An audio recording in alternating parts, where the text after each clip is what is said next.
WVUA-FM, Tuscaloosa.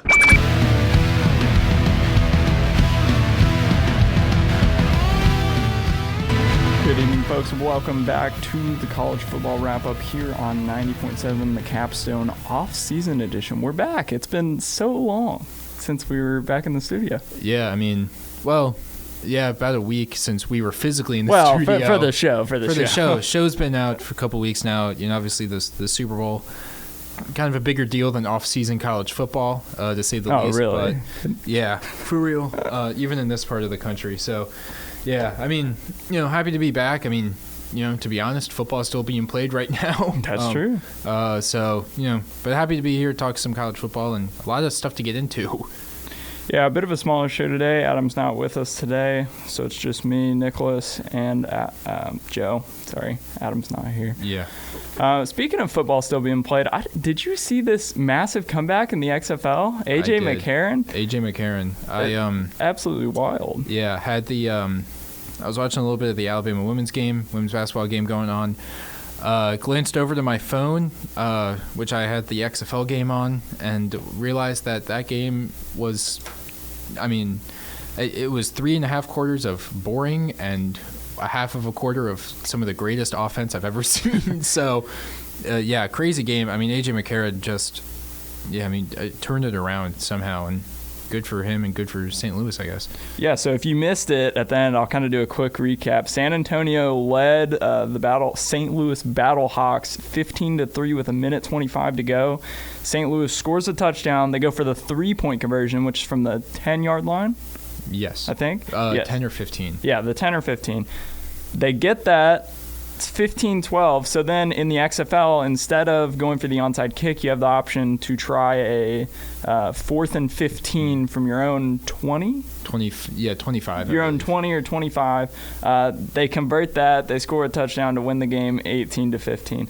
I don't know about you, but I really, really love some of the changes that they're doing in the XFL with the kickoffs, where everybody has to stand still until the ball is fielded, and the 4th and 15 is just an awesome option. I think the 4th and 15 should actually become. I mean, the other stuff that I like in the XFL, I'm could give or take whether it's in the NFL or not, but that 4th and 15 I think has to be implemented. I mean, there's no the onside kick rarely ever works, so the a 4th and 15, you might not convert it most of the time. I believe even Saturday night they had a 4th and 15 opportunity that didn't work. I think it was Vegas or somebody tried it and it failed. So it's not going to work every time, but it's way more interesting than any onside kick where you pretty much your team's either going to your team, if they're kicking, it's not going to get it. So yeah, I like the odds of it. I feel like it's pretty balanced, and they said that the NFL is testing rules in the XFL, so I hope that we see that. But I'd like to see it in college football too, honestly. I think maybe the odds in college football of converting an onside kick are a bit higher. I'd be curious to see what it is, but just an idea.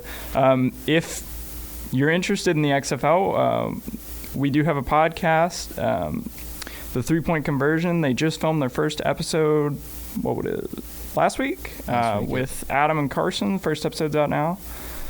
Yeah. So check that out at our WVUA-FM website. Yeah, a couple big Alabama guys in there. Obviously, you mentioned McCarron.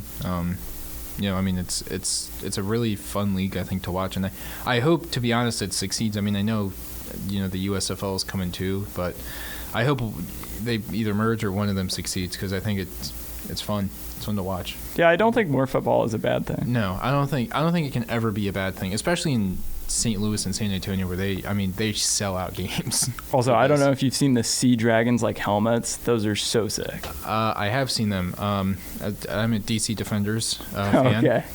So I was doing a little preview, realized that Josh Gordon is on the Sea Dragons. Yeah, I didn't know that guy was even playing football, but yeah, the uniforms are very cool. I mean, yeah, the Seattle Sea Dragons helmets are very cool. I think St. Louis's home uniforms are really cool, the blue and gray.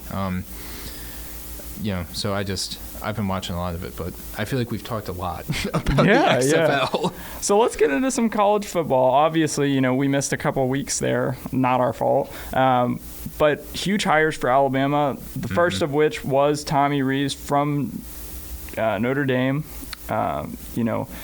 just to kind of recap what we're looking at here, Tommy Rees, 30 years old, a pretty young hire for Nick Saban.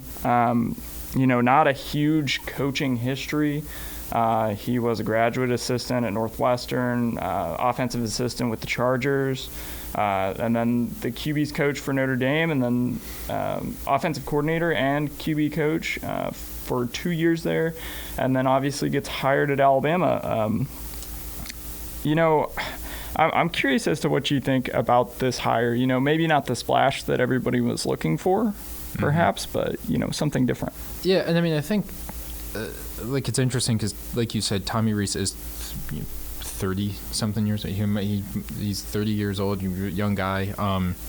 And, yeah, it's not that splash hire, to be honest. I didn't even expect Tommy Rees to leave Notre Dame, and he went there. He was an alumni of Notre Dame. But I think it's a really intriguing hire because if you look at Notre Dame last season with Tommy Rees as their offensive coordinator, now mind you, it was not necessarily a good year for Notre Dame for their standards, but when you realize that he's dealing with a backup quarterback, and Drew Pine, who's now out of the program, and I believe a couple of occurrences he had to go down to a third stringer every once in a while.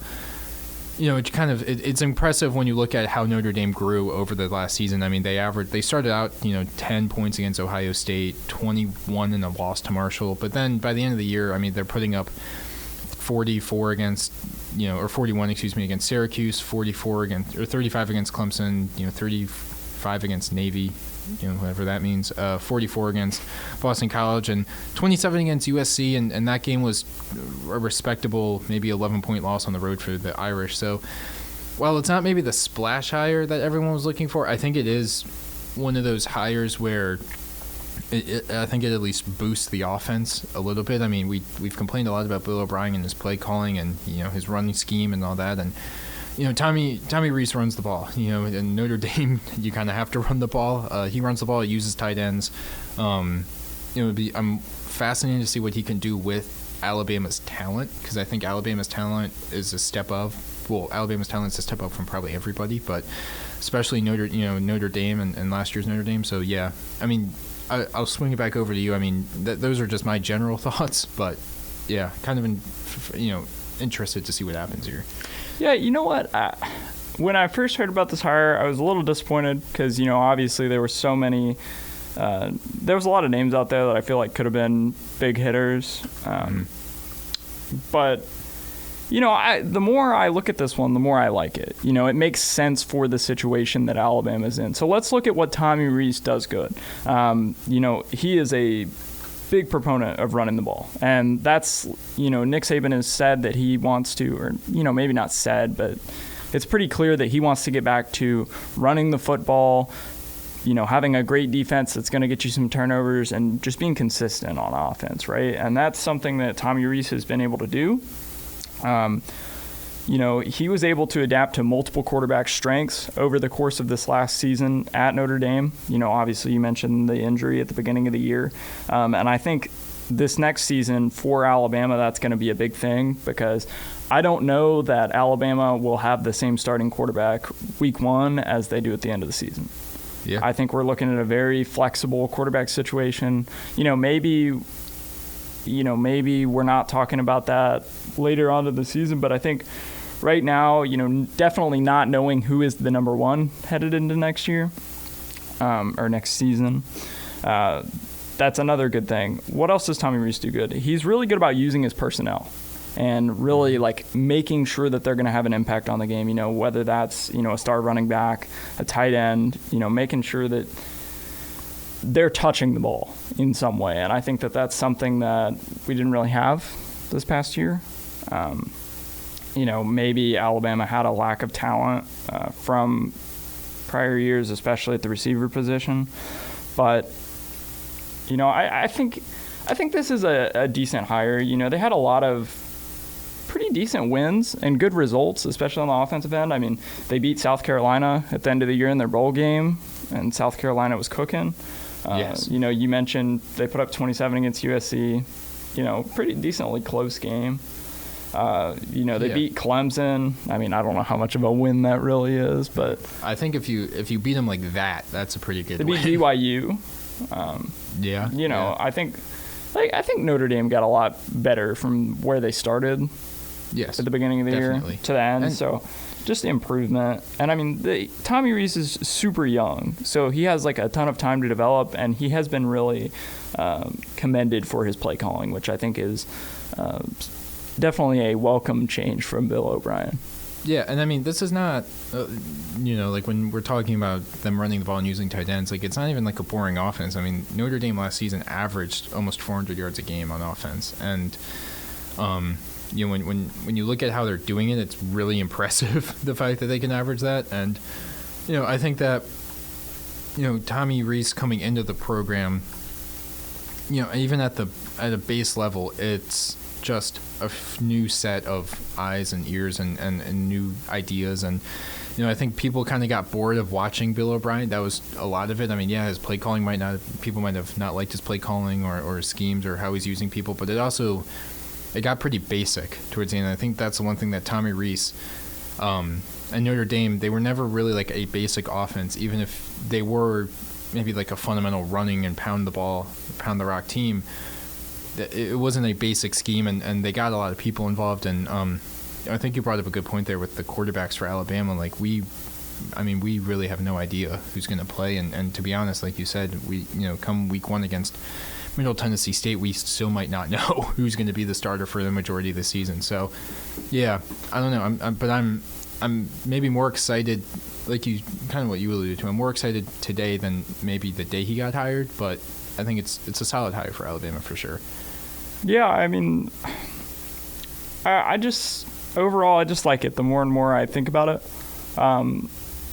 So I'll ask this: do we think that this is a long-term replacement, or with him being so young, do we see this as a kind of stepping off point? Like if he comes to Alabama, they're super innovative, which I will also say all season long on this show, I've been preaching and asking for more creativity in the offense. So like from a creativity standpoint, this is exactly the hire that I wanted. Mm-hmm. So, I think that's good. But do we see this as a long-term replacement? Or do you think Alabama's trend of offensive coordinators getting better jobs just continues?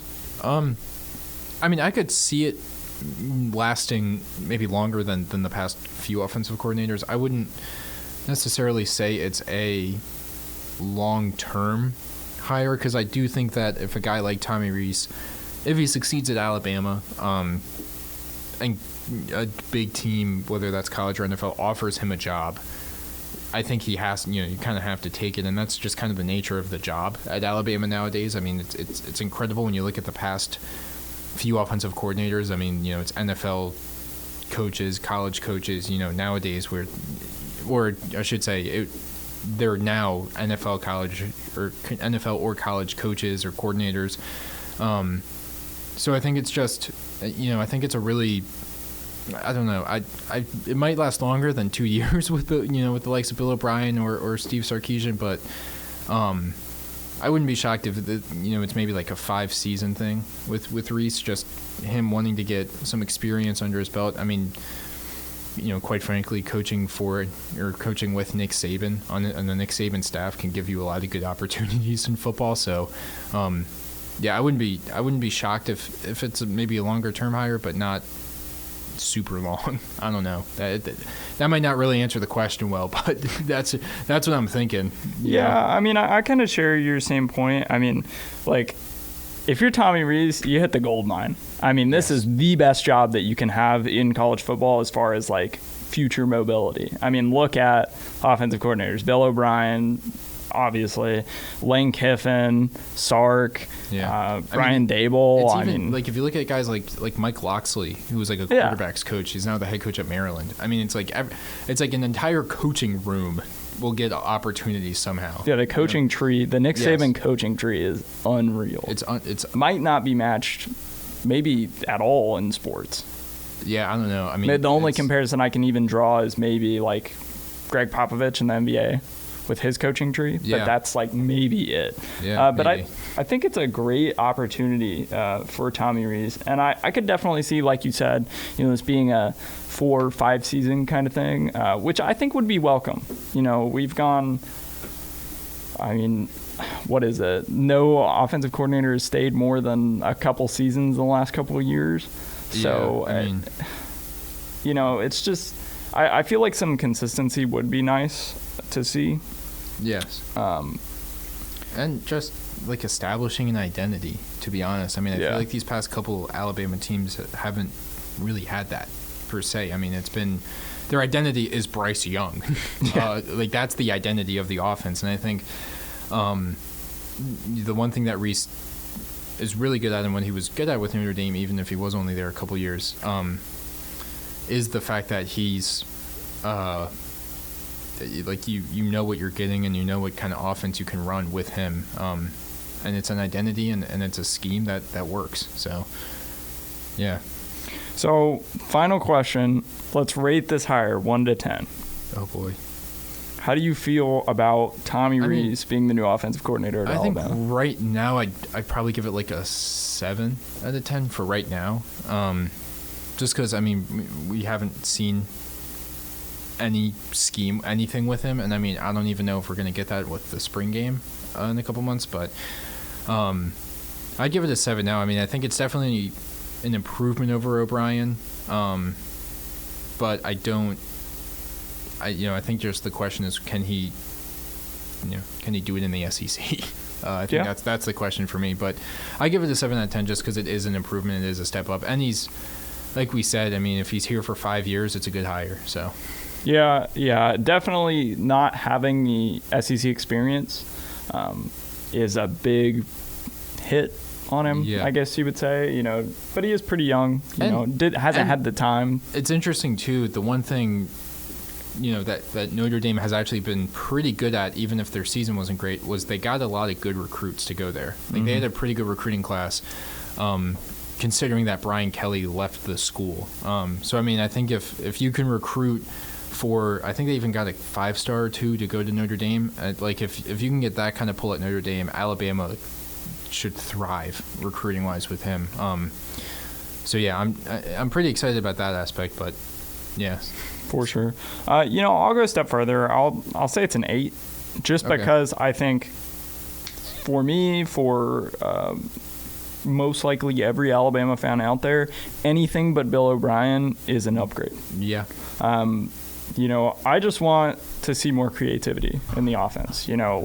Find ways to use all these athletes that Alabama's recruiting. Nick Saban just got another number 1 recruiting class. Shocker. Yes. Yeah. So let's find ways to use those weapons. Let's not be so predictable on offense. I agree with, yes, let's get back to running the ball, have a consistent run game, because that can win you a lot of games. Consistent run game and a great defense will win you a lot of games, as evidenced by a majority of Alabama's history under Nick Saban.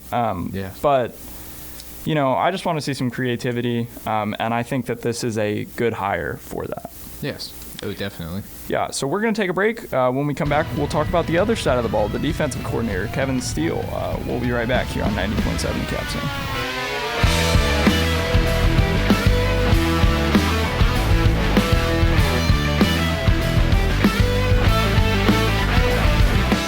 WVUA-FM, Tuscaloosa.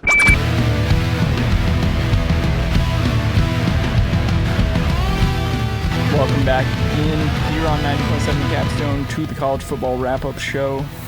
It's Nick and Joe talking some more off-season college football moves, and we're talking about Kevin Steele, the new defensive coordinator for Alabama. Yeah, I was just Do not look at his Wikipedia page, Alabama fans. You will be shocked. We're going to talk about it. His head coaching record was rough. I'm kind of remiss, Nick, you didn't mention our XFL chat earlier. Oh, that is true. DC now down 9-0. Greg Williams, former Jets defensive coordinator on DC, kind of interesting. His defense is terrible. So hey, but you know what? I don't know if DC can beat. They are playing DC, right? Yes. I don't know if DC can beat the legendary Ben DiNucci at quarterback. That's true. Hard to beat that, but yeah, I don't know. All time. It's 9-0 though. Still one possession game. That is true. That is true. But anyway, back to back to Kevin Steele and his awful Wikipedia page. Oh, don't look it up, folks. It's bad. Like if you want him to work, don't look it up. Don't look it up. Like if you have a positive outlook on the hire, don't look up his head coaching career at all.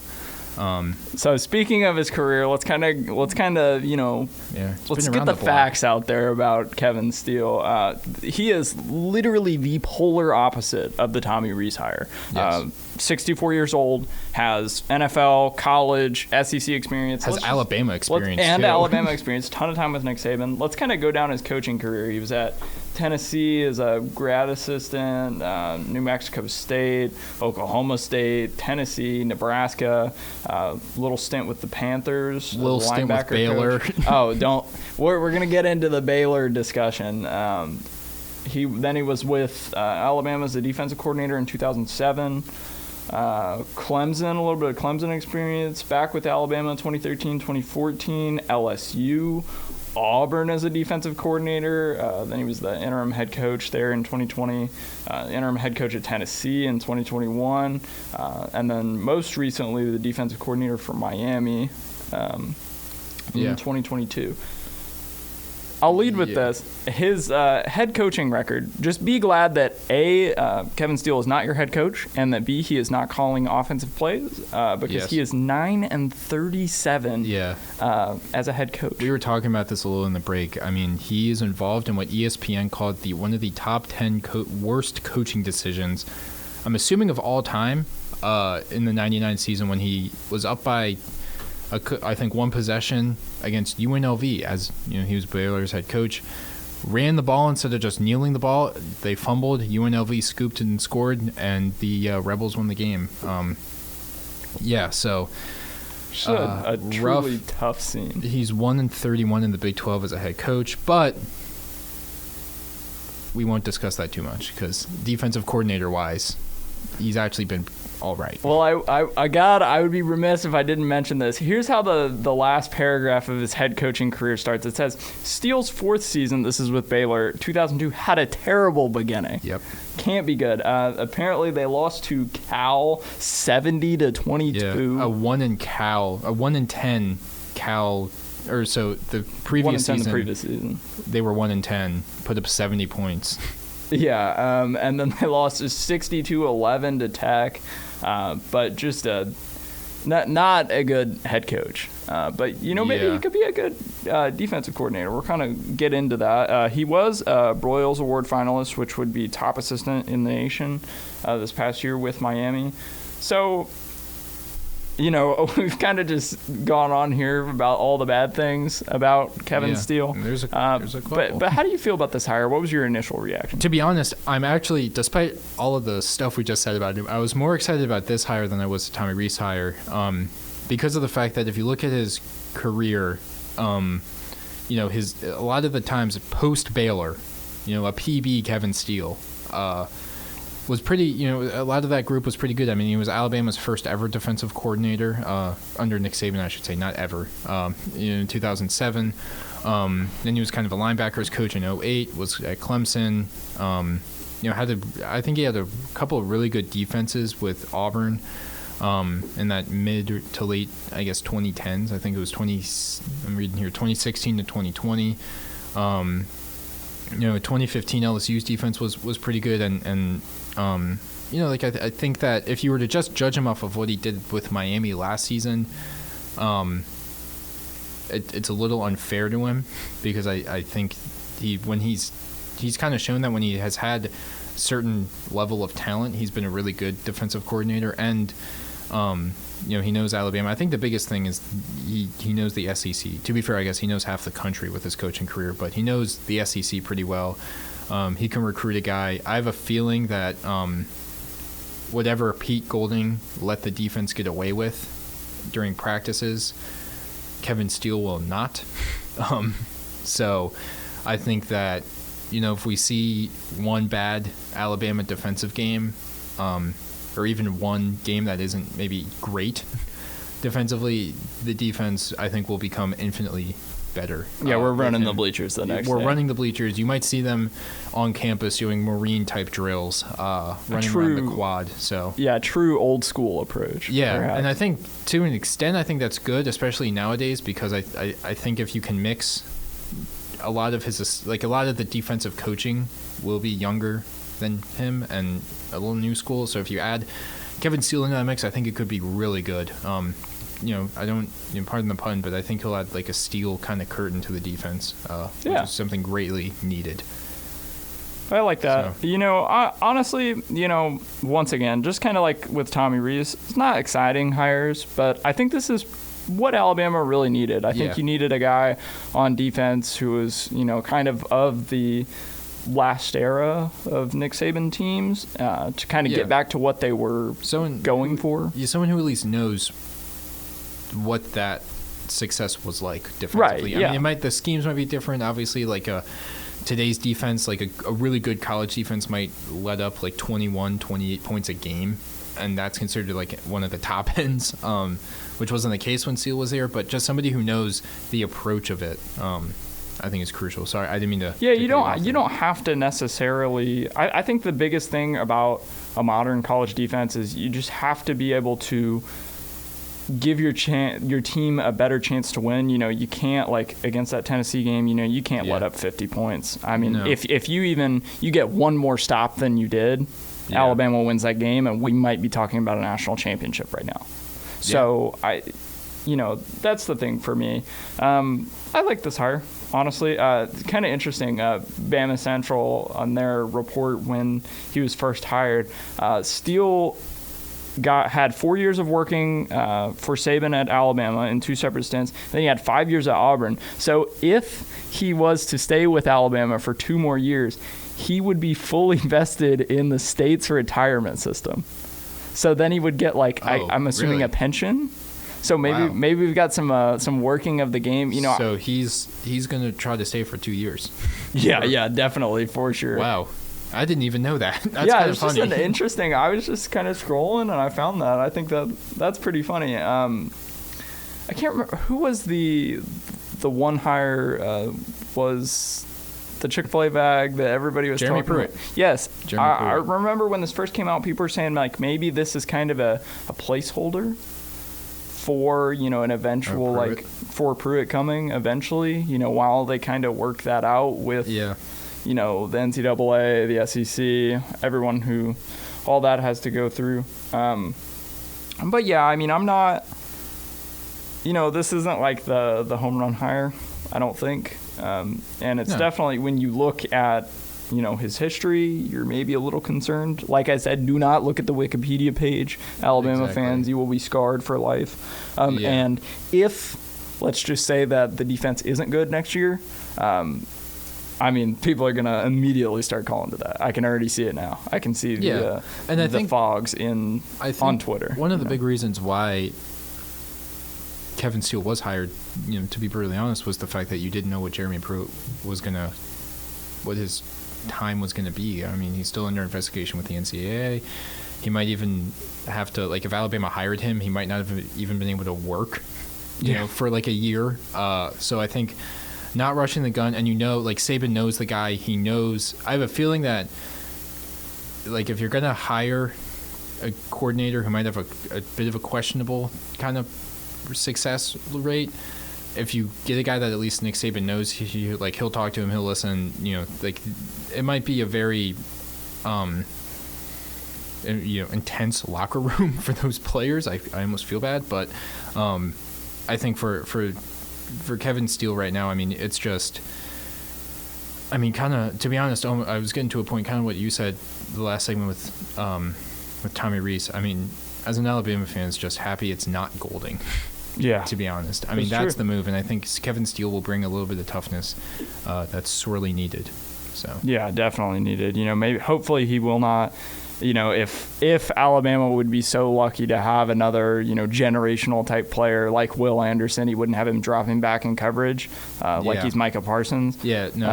If Kevin Steele was working with Dallas Turner and Will Anderson, I'm hoping he could do a little bit better than 52 against Tennessee. Yeah, that's tough. I mean, when you have a generational defensive, when you have generational defensive talent, just like on offense, when you have Bryce Young, maybe the greatest quarterback to ever play at Alabama. And you come away from the season how it went. I think anything would be an improvement. Yes. Honestly. Yes. I do the too. way that I look at it. So. We'll kind of close this one out. How would you rate this hire, 1 to 10? I'll go an 8 out of 10 for this one. I'm a little more excited about this one than I am Tommy Rees, although looking over the Wikipedia is a little skewed. But I think 8 out of 10 for this one. I mean, he knows the SEC. I'm assuming he's going to be able to recruit really well in the South. Saban knows him. He knows defense. I'll give it an 8. Yeah, I'll go with a 6. I think that this is it's a decent hire. Not the splash that everyone was looking for. I think everybody was like, oh, Jeremy Pruitt. But given the circumstances, honestly, if you ask me, this is a placeholder hire, especially when I found out that, he's only 2 years from getting that stipend or that. Yeah. What do you even call it? Is it a stipend? It's a pension. A pension, yes. That's what I'm looking for. So, I think it's a decent placeholder hire. I think, he'll bring some of that old Alabama attitude back to the locker room, which is desperately, desperately needed. And hopefully he'll be able to take advantage of the talent that Nick Saban is bringing to Alabama once again with that number 1 class. But, I don't really see this as more than a placeholder, if I'm being completely honest. Yeah, I could very well see that where, in 3 years, Jeremy Pruitt's right back on the sidelines. I don't know. I don't know if Kevin Steele is the placeholder type of coordinator, but I don't know. You bring up, a lot of good points there.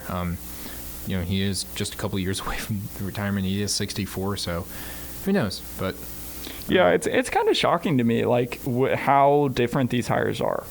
With Tommy Rees and Kevin Steele, the coaches' meetings are going to be almost polar opposites. Yeah. I wish we could have a live stream of what was going on in there. We should have had a live stream after that Tennessee game I want to know what Nick Saban said to Pete Golding after that game. God. I can only imagine the things that were said in that locker room. Yeah, that's tough. That I couldn't imagine either, and which is why. And the thing too is that I think a guy like Kevin Steele could probably take that. If his defense doesn't have a good game now. To be honest, if he's only up 52 points again, it's a little cause for concern. But if Alabama does have that type of game, I feel like Kevin Steele, I would bet on him to make an improvement more than I would for Pete Golding. So I think that might be another reason why I think Saban hired him, because he almost knows he can yell at him. And I think another nice thing is that you're not starting from scratch on both sides, right? You have someone in Kevin Steele who was with Nick Saban for quite a while, has the SEC experience, so that's not as much of a gamble as Tommy Rees might be. No, and I just think when you look at, Pete Golding, and I don't want to really bash the guy too much, but if you look, he came from, I believe it was UTEP or UTSA, one of the Texas schools. There was a little bit of questions, and I think that it maybe wasn't the best decision, but I think to get a guy like Kevin Steele who has a lot of Power 5 experience. He's pretty much spent his whole coaching career in the Power 5 and at big time schools. So I think just bringing in a guy who knows that is also very crucial for Alabama, knows the type of player you're dealing with, the type of guy you're dealing with. So Pete Golding was formerly at UTSA before he came to Alabama. The road kept running for him, I guess. Yeah. And obviously he's now at Ole Miss, so we're gonna see, were we really missing something? Was he getting carried by the defensive talent? Yeah, we'll have to see that. Yeah. I don't know. We're going to take one more break. When we come back, we're going to try something new. We got a little grab bag of topics. We'll be right back here on 90.7 Capstone.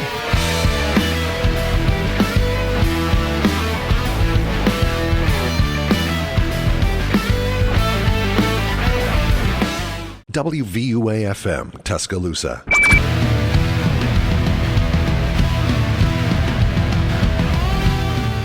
Welcome back in, folks, here on 90.7 The Capstone to the College Football Wrap-Up Show, Offseason Edition. We're trying something new here at the end, a little grab bag of topics. Don't have as much to talk about here in the offseason. Yes. It's Nick and Joe. Adam missing today, but hopefully we'll be back next week. So let's just kind of go about it. First off, completely away from college football, we got to talk about Mac McClung. Epic League performance in the dunk contest. Yeah, I mean, kind of a remarkable. I think it was one of the best dunk contests in recent memory. I mean, Zach LaVine and Aaron Gordon kind of put on a show about 6-7 years ago. But Mac McClung, I mean, he was great. I mean, to be fair, all of the people in it were pretty good. I mean, it was never like boring to watch. Yeah, but Mac McClung tapping it. What did he tap it off the backboard and then dunked it something else? I did three. When I first saw that dunk, I was like, okay, that's pretty sick.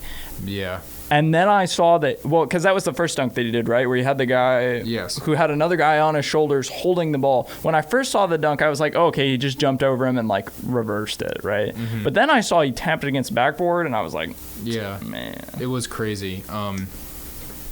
And, I mean, I thought, to be honest, this All-Star weekend, I mean, it's not even over. I think the All-Star game's going on right now, but the three-point contest and the dunk contest were actually really enjoyable to watch.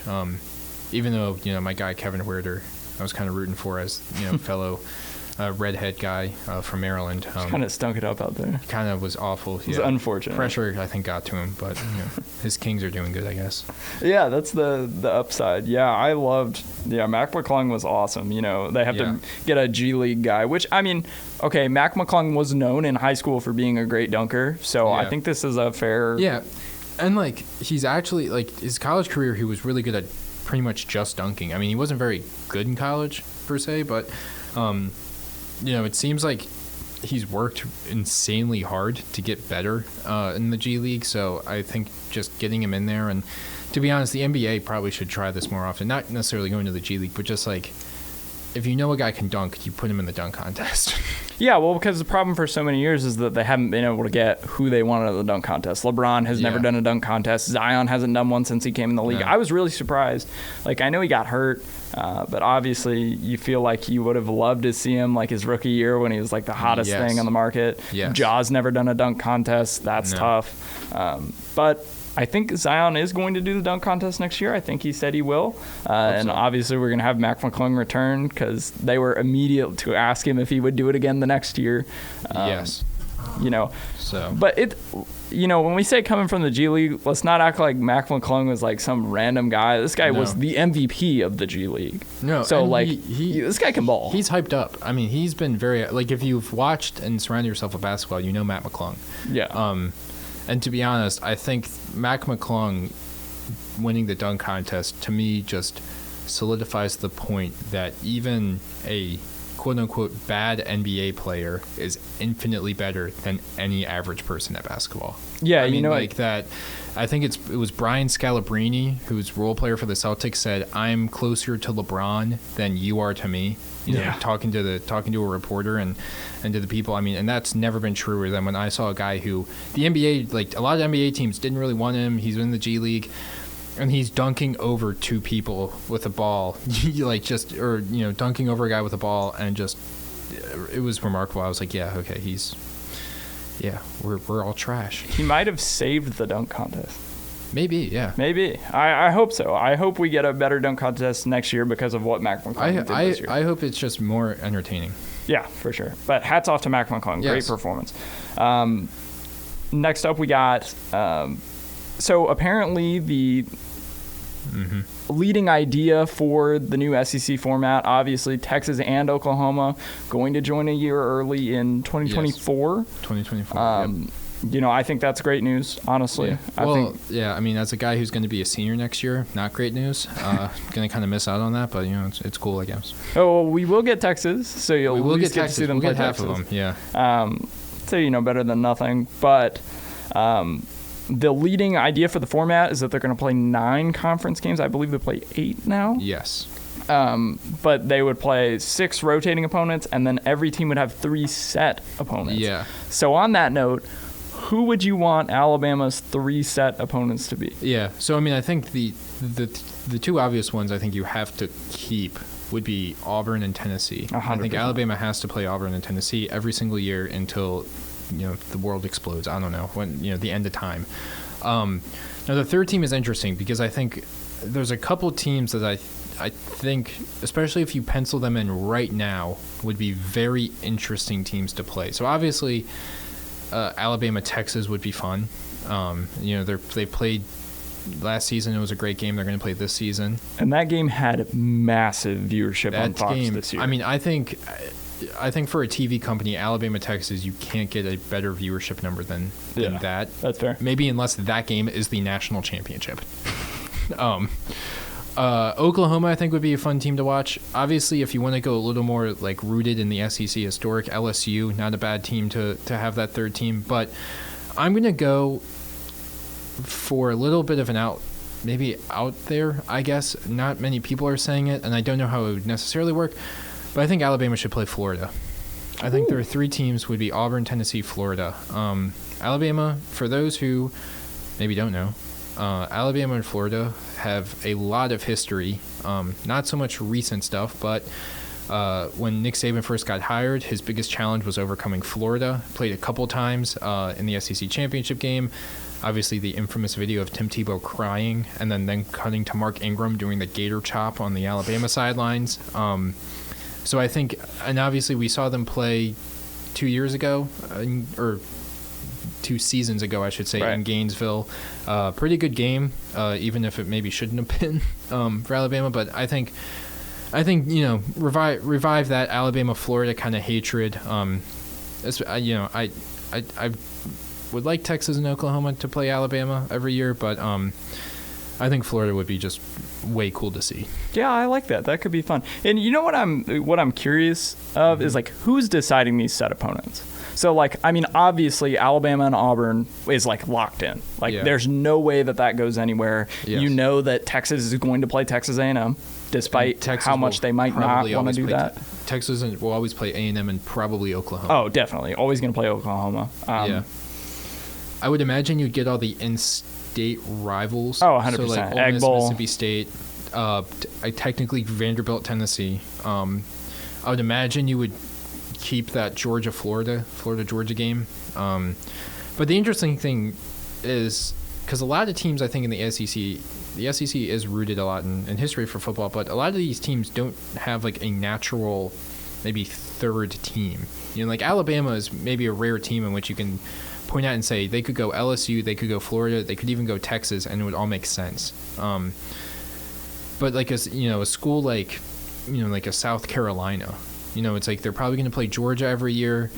They'll probably they might play Florida every year, but it's like then after that it's like you might get like an intriguing, if Shane Beamer keeps it up, like is South Carolina playing Oklahoma or Tennessee or Texas, or I think the scheduling creates a lot of interesting possibilities as far as, and obviously, I mean, you're going to be playing every team every other year. Like, throughout 4 years, you're going to watch every, like Alabama's going to play every team in the new SEC, at least twice. Yeah. I believe, and some teams are going to play every year. So it's not like it's that maybe big of a deal, but I think it's kind of cool that, they've kind of opened it up. If there are going to be maybe no divisions, and it's just kind of going to be one big conference that, get as many, I think if you can, get as many former SEC East and former SEC West teams who hadn't really played each other to play each other. I mean, I read somewhere, I think Georgia has never played Texas A&M in the SEC. Really? They've only done it once, I think. Wow. Yeah, so I mean, it's just like that just can't happen. So yeah, I agree. Okay. So after that, who do you have? So for my 3 opponents, obviously, I agree with you. Alabama has to play Auburn. They have to play Tennessee. Yeah. The third one's super interesting. Like you said, I like Texas. I think that's probably I think that's probably what it ends up being. Honestly, I could see that one over everything There's else. a lot of TV pull in that game. Even like in Oklahoma would have a lot of TV pull. Yeah, and I think that Alabama fans would be happy if it was Texas because I feel like that's, are they ever going to truly be back? Yeah, that's true. I don't think so. Maybe. Famous last words. But, I want to go a little bit of recency bias, but I would like to see A&M. Honestly, I feel like that's kind of a brewing little rivalry. The last couple games have been pretty good. Yeah. And Kyle Field is a fantastic place to play football. It's like the place is different. Yeah. And I think that that's just a fun little rivalry. It's always fun to poke fun at Aggies. Yeah, so. and I mean, A&M Alabama. Obviously, I mean, before Jimbo got there, it might have been a little desolate, but if you go back, Johnny Manziel beat him in Tuscaloosa, which True. There's like 10 quarterbacks that have done that. Like, I don't know, it's like remarkable. So it's like, I think that's an intriguing one too. And I guess it does kind of depend on some of these other teams and these other rivalries. Like I said, like Texas and Texas A&M are probably going to have to play. Texas A&M probably has to play Arkansas because they've been playing Arkansas the past couple of seasons in Jerry World. But I think Alabama would fit right in. I am interested to see though if they go more, and I wouldn't like this at all, but if they go more competitive, balance focused. So like in Alabama playing Auburn and Tennessee. And then it's like, okay, their third team's like Vanderbilt. That's what I was saying. Problem. That's what I was saying. I was like, I wonder who's deciding this, like who's making the calls, or is like that last spot, maybe it's random. That would be horrible, but who's making that call at the end of the day? Yeah, because you want your schedule to not be too difficult. No, like you don't. I mean, listen, like. And this is going to be a really big case. Not that we really want to talk about them a ton, but like Auburn. I mean, Auburn's 2 locked-in games are Alabama and Georgia. Yeah. I mean, it's like who do you give them? Because imagine Auburn somehow gets, okay, their 3 fixed opponents are Alabama, Georgia, and Oklahoma, or Alabama, Georgia, Tennessee every year. See, the Oklahoma one I could see happening, and that would be awful. And that's essentially, well, at least right now, probably 3 losses for Auburn on paper. Oh, yeah. So, I mean, like, you can't, like, they might not want to do that. And that's kind of what I'm wary of is for TV. I mean, Alabama playing Auburn, Texas, or Auburn, Tennessee, Texas would be great. And I also wonder, like, how long do these set opponents stay in place? Yeah, like, they're not forever. Would we have, like, we might have to have some competitive balancing going on at some point? Yeah. Well, I mean, that's the thing. I mean, and listen, this might sound like a joke, but, like Vanderbilt's 3 fixed opponents might be, like, Missouri, Kentucky, and South Carolina. Or Tennessee, sorry. So Vanderbilt might get Missouri, Kentucky, Tennessee as their fixed opponents. If Missouri somehow becomes like a national contending team, like you're not going to have them play Missouri and Kentucky every year. Yeah. Assuming, those teams stay, although I guess a world in which Missouri's contending, maybe Kentucky is too, but, I mean, that's the world just might be ending. I mean, that's kind of the interesting thing, or like a school like Kentucky, for example, I think they're going to play Tennessee. They might play Florida because they have some history. And some other team. But then, if Kentucky becomes really good, then maybe their next fixed opponent's Alabama or Georgia or somebody else. So, I mean, that's kind of the interesting. I don't know the exact date or how long each of these teams or each of these fixed opponents last, but I know that they're not, indefinite. This is here you're going to play until we say you don't type of deal. It's fluid. It's going to change, and I would imagine ESPN signing the SEC to like a $800 million TV deal is going to have a lot to say. So. Yeah, they might have the true vote. Yeah, there. no, I think ESPN might have more of a say than a lot of the schools will. Then Alabama's definitely getting a Texas or Oklahoma. Texas. Texas, Auburn, Tennessee every year, and then fans will cry about how it's not fair for years. Yeah, but it's crazy because like Alabama still might only lose one game. Yeah. And we would be complaining. We'd say it's unfair. We would be awful, but yeah, I mean that's just and that's just kind of what I'm interested about with all this stuff. You know, with the new expanding SEC conference and specifically with the SEC, just that mindset of okay, yeah, like we're gonna have like I said, schedule as many different teams as you can, because like it's just gonna be awkward for maybe a more traditional SEC fan to see Oklahoma with the little SEC badge and Texas with the little SEC thing on their field. So just make it best case scenario. Get like Tennessee to play Texas, or get the Orange. Well, the Orange Bowl is kind of taken, but get South Carolina to play Oklahoma, or Georgia, Texas, or Georgia, Oklahoma, or something like that, and just have I kind of hope that they just kind of make it fun for a fan, which I think to be honest, if it's good for TV, it's probably good for the fans, schedule wise. I mean, there might not be a lot of stuff like that, but if it's good for ESPN to put on TV, then I think it's really good for us as viewers to watch it. Yeah, for sure. So, we'll kind of close out the show. We'll do a quick little state of the state, a little rundown. We're a couple weeks late, but we'll kind of do a quick rundown of Alabama athletics. And we won't talk Medicare, Social Security. Oh, yeah, no. like that. This is an extremely non-political state of the state strictly address. Sports. Everybody's going to love this. Keep your politics out of my sports. So big day for women's sports for Alabama today. Alabama softball beats number 7 Florida State. Yep. That's a big win. On the women's basketball side, not so much of a big win. Not very good for Alabama loses to Mississippi State. Final score was, let's see. I covered this game today. It was and I don't know the final score. Was it 65 to 49? I want to say 60 to 45. 60 to 45. Yeah, okay. That's tough. Very tough loss for an Alabama women's basketball team that hadn't lost on the road in over a month. 5-6 games. Yeah, it's crazy. And still, I mean, they're still very good this season. I mean, they're 20-7, fourth in the SEC. For sure. So, I mean, very watchable. Team is very good. Yeah. They got one home game left. That last home game against Ole Miss is going to be massive. Make sure you're there. That game is going to be huge because kind of decides. They're both in the 4th spot for the SEC, and that's a double bye in the SEC tournament on the line, which if you watched Alabama women's basketball last year, you'll know how big that was because they had a pretty decent run in the SEC tournament, but you just kind of got killed by that. You have to play from the very beginning, which is tough.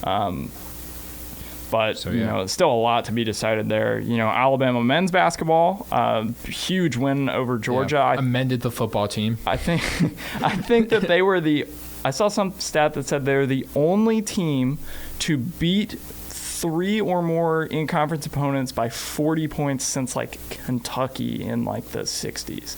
Really? So we beat Georgia, Vanderbilt, and who was the other team we beat by 40? Did we beat Kentucky by that much? I think LSU. Oh, yeah, it was LSU. Yeah. LSU. Yeah, you just forget, after you have so many huge wins, you just I guess, and LSU forget about them. Yeah. But, obviously a decent, recovery victory after that tough loss to Tennessee. But, I think the big thing was that Tennessee game was a trap game. Yeah. And I always felt that if you're going to play Auburn on the road and then Tennessee on the road right after, you're going to lose one of those. Well, it's they get ranked number 1 in the country. What happened the last time they were ranked number 1 in the country? They lost it the same week. 3 days later, I think. Yep. Yeah, to Utah, the year I was born. Yeah. Tennessee had come off the last 2 losses. They lost at the buzzer. To stupid things. And that's got to be tough. And it's at home. The whole crowd's there. Did they storm the court? I don't know. I don't know if they did or not. I didn't see the end. But I mean, just a tough scene. But I think, you want to get those losses out of the way right now. Yeah. You don't want to yeah. have a repeat of last season where they lose to Vanderbilt in the SEC tournament, and You lose then 5 in a row. Yeah. yeah, and then you lose to Notre Dame in the tournament, Yeah. in And the actual tournament. The good thing about the men's basketball team is they actually have an opportunity, if they are really this good, they have an opportunity to breeze into this tournament. I mean, they have, I believe, South Carolina on the road next, and then they have a couple very winnable games. They end their season with a pretty big one against A&M, yeah. who's I think second. But if Shockingly they could good. be, I mean, the interesting thing is they could go into that game wrapped up with the SEC, first place, if they win enough. So For sure. it could be. I think Alabama could be on the ropes for a very maybe intense or hot kind of stretch here to get into the tournament play. Okay, so to cap it off on our college football show, I'm going to ask you a college basketball question. Yeah. What would be, so like how far does Alabama need to go for this season to not be considered a disappointment in the NCAA tournament? I've got For my it to not be a disappointment. I mean, I think what's the floor? What should be the floor? The floor should be like Elite Eight. Okay. I think if Alabama goes to Elite Eight, at that point they're probably playing a school that is a blue blood or has some really massive pedigree in the sport. And I think if you can, if you drop that game, maybe it's explainable. But I think the floor would have to be Elite Eight for me. Like that's the bottom expectation that they can do. I think Final Four, I was gonna say Final Four, but it's hard to say that. Like that's your goal because that's so hard to get to. But I'll go Elite Eight. What are you saying? I'm going to say Final Four. Okay. I'm a tougher critic. I think that this is, I'm going to say, the best Alabama basketball team that has ever existed. Yes. Like, easily. I think as of right now, yeah. They have the best player in the country, Brandon Miller, who's going to be the top college player drafted in the NBA. I hope he goes to the Spurs. Can he go to the Spurs, play please? himself number one, That'd be honest. fantastic. Yeah, he could. Well, I don't know about Victor Wembanyama. Victor Wembanyama, he will have a lot of hype. He Yeah. will. And he's like 7'2", But, hopefully, they have the best player in the country. They have a bunch of really talented freshmen. It's a deep team that has a lot of depth. They have huge wins already this year. That win against Houston is massive. And like a lot of the Blue Bloods kind of played themselves out this season. There's no Kentucky. There's no Duke. Kansas, probably the big bad still left. Maybe Houston. You could probably consider Houston. I would say yeah, but I mean I wouldn't I don't think this Kansas team, obviously last year they won the championship, but I don't think this year's team is at maybe a level like that. For sure. team. Yeah, So- no. I completely agree, but just from a true blue bloods perspective, who's still there, if in college football, if you got to play Alabama, it's always going to be tough. Yeah. So I'm trying to think. I don't know. I think the Final Four should easily be the goal. Well, I guess the Oh, goal yeah. should be winning the national championship. but, I think that this team is easily talented enough to win the national championship. I think they have a lot of pieces. But I mean, also think that they could have one game where it's just like a stinker and they come out and they're not ready to play. that's my fear, is that they've had a couple of those games. Now, for the most part, and this is going to think a difference from this year's team to last year's team, is that this year's team will have a stinker half. They will play bad. Obviously their losses, they didn't play good. Tennessee, they didn't really play good. And that loss to Oklahoma was awful. But, for the most part, if they've had a bad game, they've been able to recoup and end up winning the game after, a halftime adjustment or a timeout or something. Which last year's team, it just seemed like, if they were down by 10 at any point in the game was over. Yeah. So, I mean, I think this year's team, I have a lot of faith in them going very far. I'll probably have them going very far when I make a bracket. So Yeah, we might have to talk about our brackets on our college football show. That would be yeah. That would But be to be fair, I something. mean, this college football show has a lot of non-college football talk. That is So- true. That is true. It is the yeah. off season, so I think is. I think It is. we should get a pass for that. Yes. But I think that's gonna do it for us. Yes. another great show. We'll be back next week, same time on Sunday at 7. On 90.7 The Capstone, talking more college football. Yeah. Hopefully there's some more to talk about. Yeah. I think there almost always is. Especially in the SEC country. True fog content, football only guy content. Yeah, exactly. Exactly. We need that. Anyway, we'll see you next week here on 90.7 The Capstone.